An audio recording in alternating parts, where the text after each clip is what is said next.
नमस्कार दोस्तों, मेरा नाम है रवि। स्वागत है आपका हमारे इस यूट्यूब चैनल पे।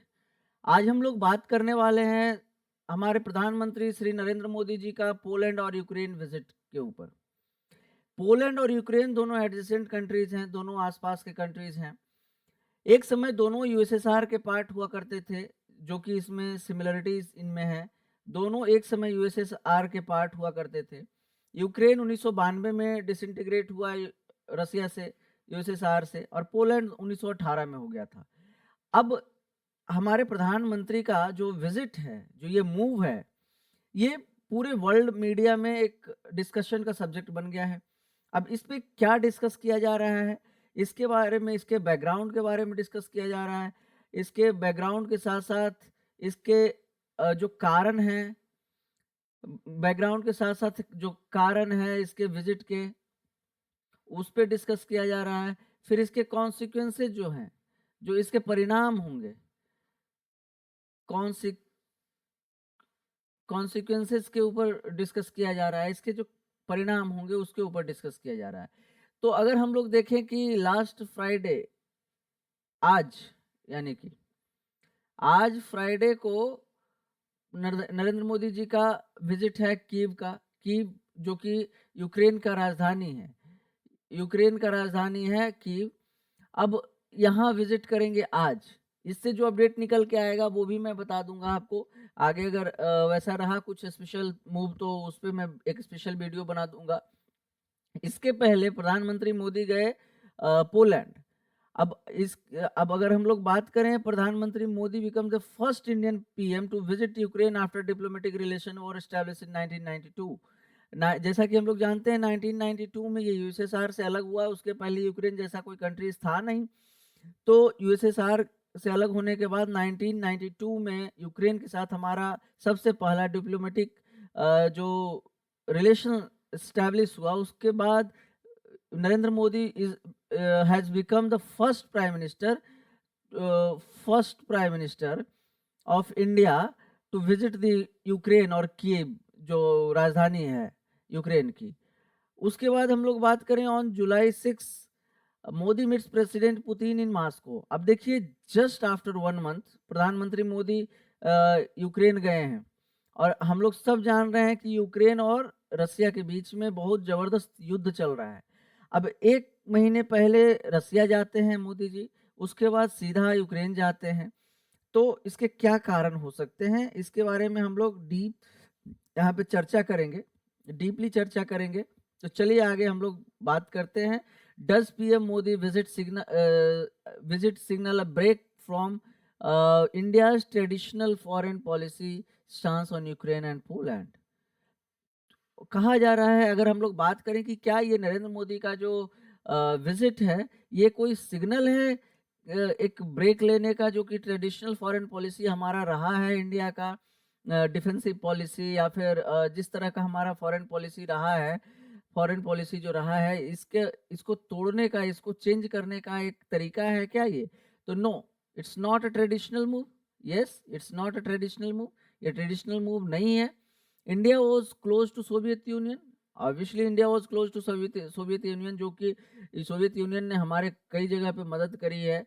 चाहे वो पाकिस्तान के साथ वॉर हो, चाहे वो बांग्लादेश को पाकिस्तान से अलग करवाने की बात हो, चाहे वो किसी भी कई सारे स्टेप्स पे यूएसएसआर ने हमारी मदद करी है। In 1991, India continued to relation with Russia but did not extend to Ukraine. अब जैसे 1991 में जो हुआ, 1991 में जो यूएसएसआर का डिसइंटीग्रेशन हुआ, इसके बाद रसिया के साथ तो हमारा रिलेशन कंटिन्यू रहा, क्योंकि यूएसएसआर की राजधानी भी मॉस्को थी और मेजर जो पार्ट ऑफ लैंड था वो रसिया के पास ही रह गया। तो इंडिया ने यूएसएसआर रसिया को ही मान लिया और उसी के साथ अपना रिलेशन कंटिन्यू रखा। और बाकी यूएसएसआर, उसका नाम हालांकि रसिया हो गया, लेकिन और सारे जो उसके उससे अलग हुए जो कंट्रीज थे उसके साथ रिलेशंस सबके साथ नहीं रह पाया इंडिया का। लेकिन Poland was still connected with India during cold war, because Poland was the part of Warsaw pact.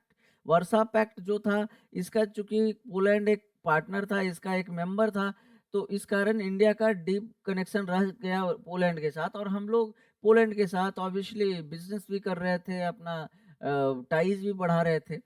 Prior to PM Modi 3 PM already visited to Poland. हमारे पीएम मोदी जो हैं ये चौथे पीएम हैं, जबकि इनके पहले 3 और पीएम हमारे विजिट कर चुके हैं यहाँ। तो वो 3 पीएम कौन-कौन से हैं? वो 3 पीएम हमारे थे पंडित जवाहरलाल नेहरू, जो कि उन्होंने 1955 में विजिट किया था। नेक्स्ट हमारे इंदिरा गांधी थी, जो कि 1967 में उन्होंने विजिट किया था। और तीसरे प्राइम मिनिस्टर जो थे, वो थे हमारे मोरारजी देसाई, जो 1979 में जिन्होंने विजिट किया था।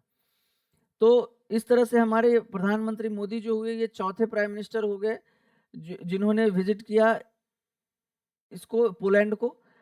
करें तो bilateral ties took a hit after Russia Ukraine war began.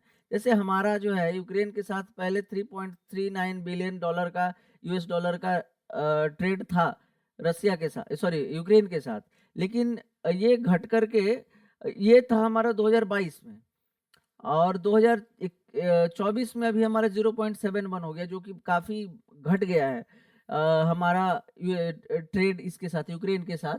अगर हम लोग बात करें, also give a platform, it also give a platform to engage each other at, ये हो गया, ये it था, it also give a platform to engage each other at top leadership level like PM, foreign affair minister and senior level officials। ये जो युद्ध हुआ, एक तरह से कहिए कि इंडिया को एक प्लेटफॉर्म भी मिला कि यूक्रेन के साथ डायरेक्ट हम डील कर पाए, क्योंकि हम लोग जानते हैं कि एग्रेरियन इकोनॉमी है यूक्रेन का। वहाँ का जो एग्रीकल्चर है, बहुत, मतलब ये कह लीजिए कि पूरे वर्ल्ड का जो सनफ्लावर का जो मार्केट है, जिससे कि ऑयल निकाला जाता है, इसका अकेले 40% यूक्रेन सप्लाई करता था युद्ध के पहले।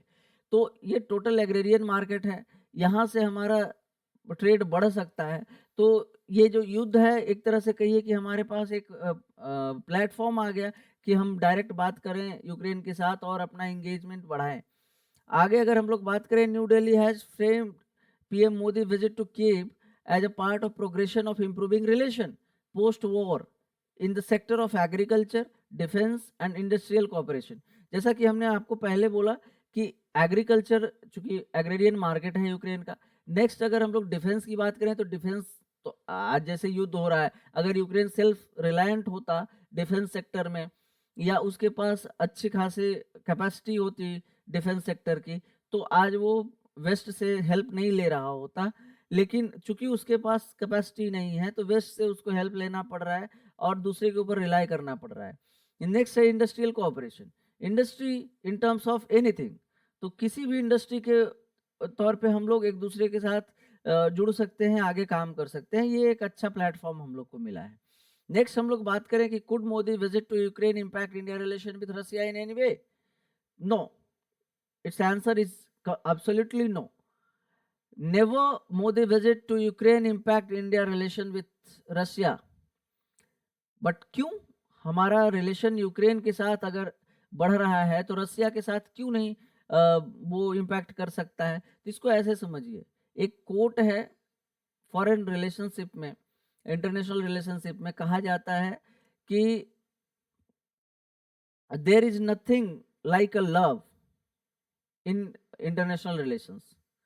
अगर कोई, या हिंदी में अगर ऐसा कहा जाए कि अगर इंटरनेशनल पॉलिटिक्स में किसी को प्यार हो जाता है, किसी कंट्री को किसी कंट्री से अनकंडीशनल लव हो जाता है, तो या तो वो मूर्ख है, या तो वो फिर नेक्स्ट लेवल का मूर्ख है। तो इस तरह से कहा जाए कि जैसे रसिया है, हमारा चाइना के साथ रिलेशन खराब है, लेकिन फिर भी एंगेजमेंट रसिया तो चाइना के साथ बढ़ा ही रहा है, तो why we can't improve our relationship too with Ukraine? तो हम लोग भी यूक्रेन के साथ आगे काम अपना बढ़ा सकते हैं, अपना रिलेशन बढ़ा सकते हैं। India Russia and India Ukraine relation both are quite different things.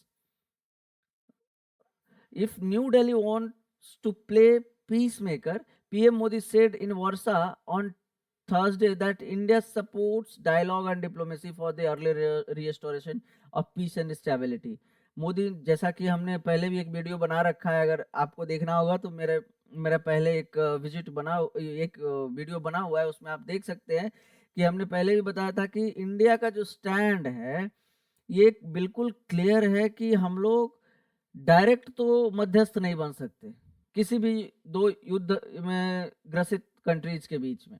हाँ, अगर कोई तीसरा बनता है तो उसमें हम लोग एक सहायक की भूमिका में जा सकते हैं।